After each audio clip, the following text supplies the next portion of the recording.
All welcome back to the 5-Minute Tech channel. Today we will continue on our microservice journey, talking about the implementation with example part 2.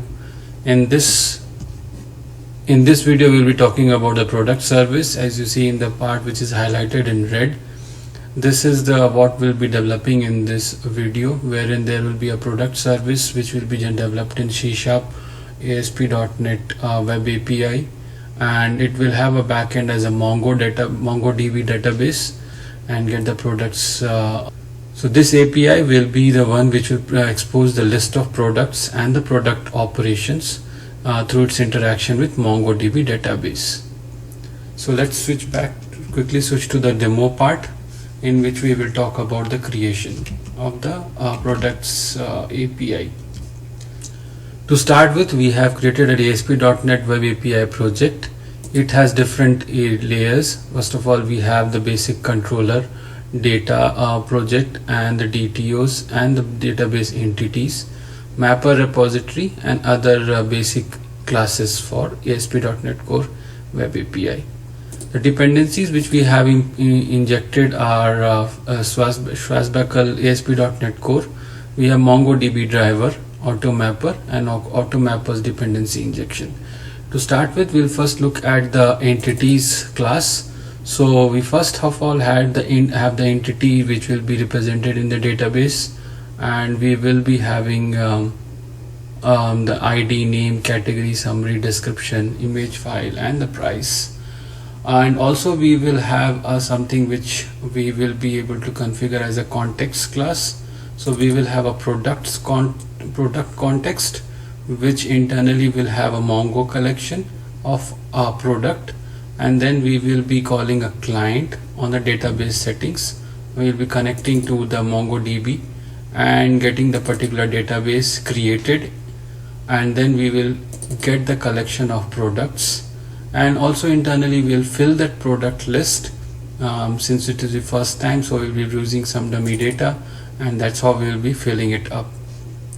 This will be first time whenever there is no product existing, so this will not be doing every time, but the first time.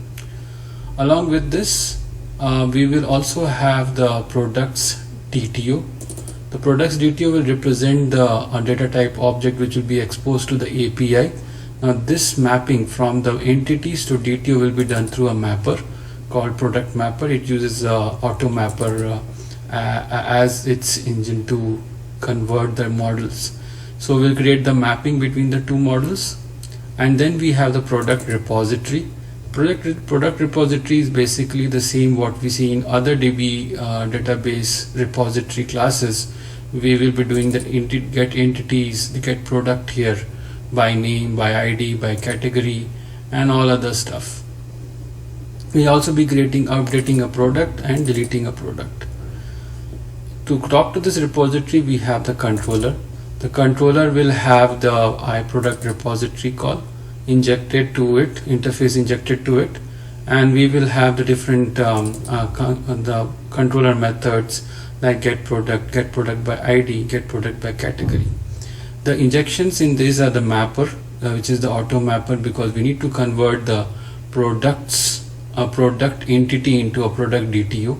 So we are using a mapper here, and that's how we will be doing for all these controller methods. One quick thing to note here is we need to put the AutoMapper registration in the services for the services in the startup class.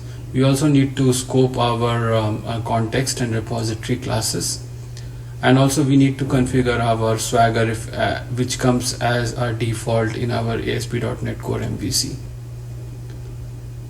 So let's get quickly started. To start with, we'll first need to run the Mongo. So we'll just go ahead and launch our command prompt.